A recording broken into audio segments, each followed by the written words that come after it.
Il fait froid.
Dès notre arrivée sur le territoire turc, nous plongeons au cœur de sa culture et de ses coutumes en explorant le premier village croisé.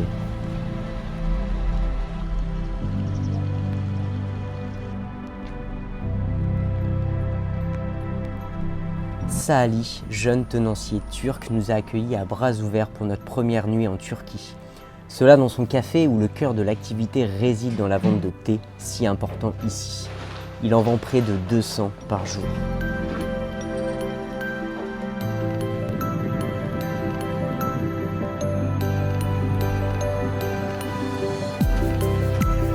Et c'est le lendemain, dans un ancien bunker turc, que nous vivrons notre dernier bivouac et partagerons notre dernier petit déjeuner avec Lison et François. Dernier petit déjeuner avant la grande séparation.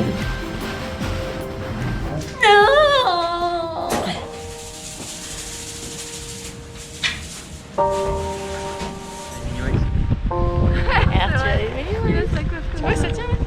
Oui, là, ça tient. Ça fait quoi, du coup, patchy un peu ou... Non, non. Ça fait refaire les mimes aussi. C'est possible.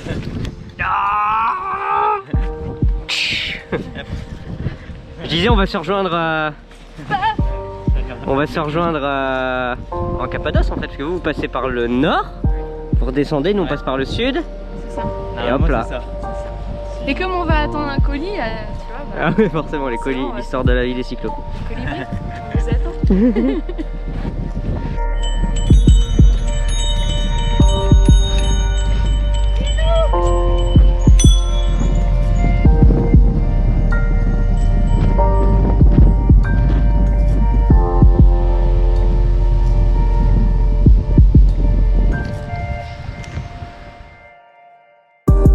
Le contexte sanitaire mondial actuel, vous le savez, s'oppose à notre nature humaine sociale.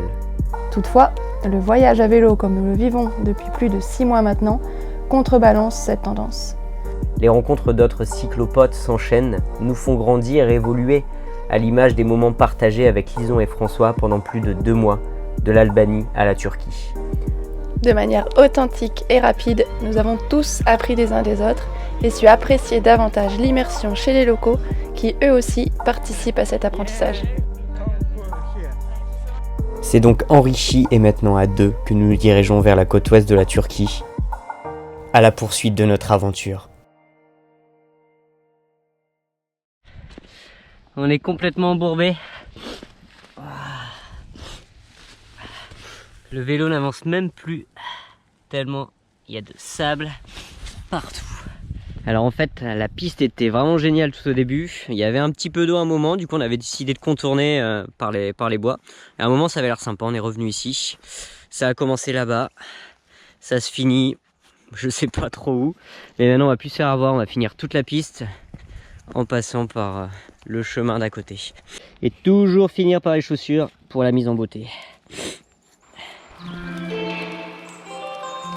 Après cette étape un peu houleuse sur notre première piste turque, nous rejoignons la Bike Academy, gérée par Inanche, à Lulebourgaz, que nous avons adoré découvrir. The name of the academy is Lüleburgaz Stars Motorcycle and Bicycle Academy. This academy has parcours. One is for bicycle and you can come here, you can rent a bike here.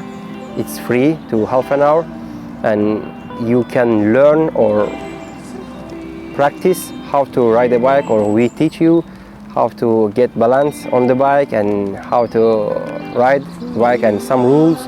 Bike is really important for me and for the city because it's really environmental, and we want to, everyone should use the bike in the, just for city center or to go any other place or going to shopping or any place, because there is no gas or bad things, not to air pollution. Bike is bike, you know, without pollution it's bike. We are hosting the travelers by bike, on foot or motorcycle or camper van. It's free to stay here. We have some kind of stuff what you need, like Wi-Fi, laundry or electricity, shower, hot water, heating system, air condition and blah blah. It's free to stay, not just for one night. You can stay 2 nights or 1 week, it's up to you. If you are in Turkey or in any place in the world, if your route is to here, or change your route and come here and enjoy the city and enjoy the academy and to the other academies, and please come here and just make an interview too.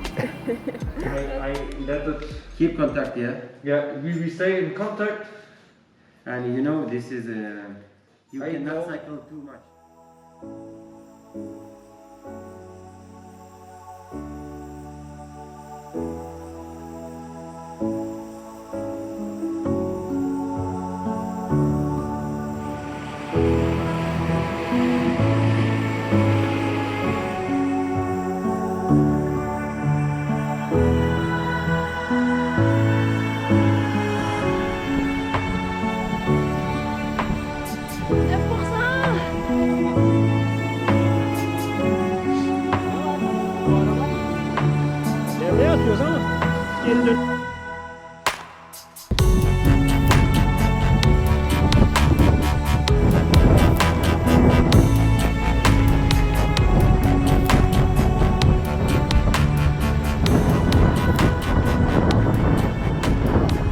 Alors après avoir demandé à la station essence s'il y avait un endroit où on pouvait dormir au sec, parce qu'ils annoncent une nuit avec énormément de pluie, et ben ils nous amènent dans un camping où il y aurait un endroit où on pourrait s'installer au sec. Et on est même escorté en scooter.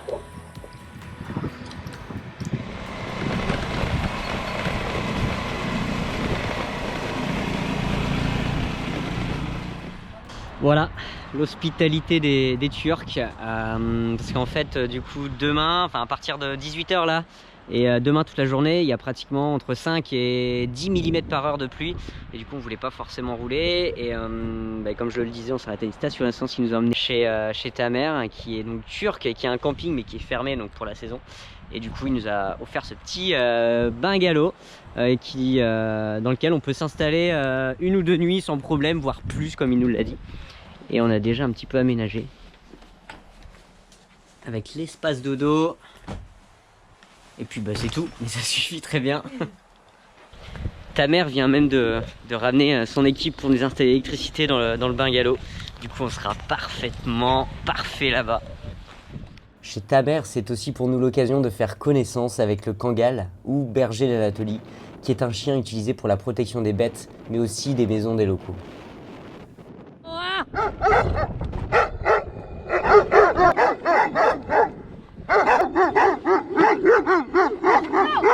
Teşekkürler.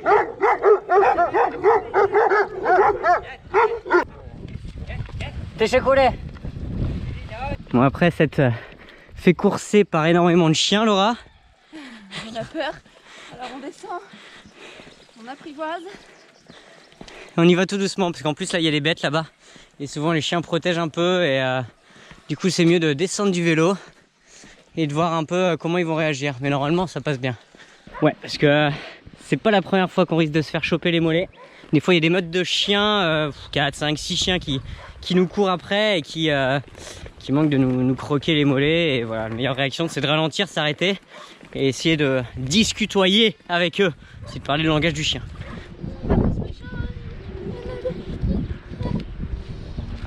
Ça fait à moins 500 mètres qui me suivent. Comme quoi certains veulent nous croquer les mollets, mais d'autres sont vraiment super cool et nous suivent pendant longtemps. Tu viens Fifi, on y va? La Turquie, c'est aussi le premier pays où on découvre des flics en carton sur le bord des routes, ce qui nous change des déchets. Et d'ailleurs, en parlant de déchets, c'est l'occasion de revenir sur un défi que l'on a lancé aux écoles partenaires il y a quelques temps. Et bonjour les enfants! Hello! On est aujourd'hui le 5 janvier 2021. On a un petit défi à vous lancer, un premier défi aux écoles qui nous suivent en France, en Suisse et au Maroc, mais uniquement dédié donc du coup aux écoles maternelles et élémentaires. Votre défi, ça va être d'utiliser des déchets. Et le but, ça va être de les transformer soit en une œuvre d'art comme nous on a vu, soit en un objet utile. On va vous laisser 2 mois. On vous souhaite bonne chance. Ouais, bonne chance et puis encore bonne année à vous, à bientôt. À bientôt. Ciao. Eh bien 2 mois se sont écoulés depuis la réalisation de cette vidéo en Albanie et on peut dire que pendant ces 2 mois, les écoliers ils n'ont pas chômé. Ils ont respecté les consignes, ils ont relevé le défi haut la main. Alors ils ont utilisé différents types de déchets, différents matériaux, différentes tailles. Ils ont joué avec les couleurs et ils ont fait marcher leur imagination à fond les ballons. On a reçu une 60aine de photos, des œuvres d'art sur différents thèmes, des animaux, des dinosaures, des arbres, sur le thème du colibri. On a reçu beaucoup d'œuvres d'art sur le thème du voyage, des maps mondes, c'était vraiment génial. On a reçu aussi des objets utiles et c'est là où c'était très intéressant d'utiliser un déchet pour le transformer en un objet qui va redevenir utile. On a reçu des bibliothèques, on a reçu des boîtes à idées, des boîtes à crayons, des mangeoires, des nichoirs. Alors on voit vraiment que les enfants ils se sont éclatés, on voulait vraiment les remercier pour tout le travail, remercier les enseignants d'avoir pris le temps de jouer le jeu, de nous envoyer les photos.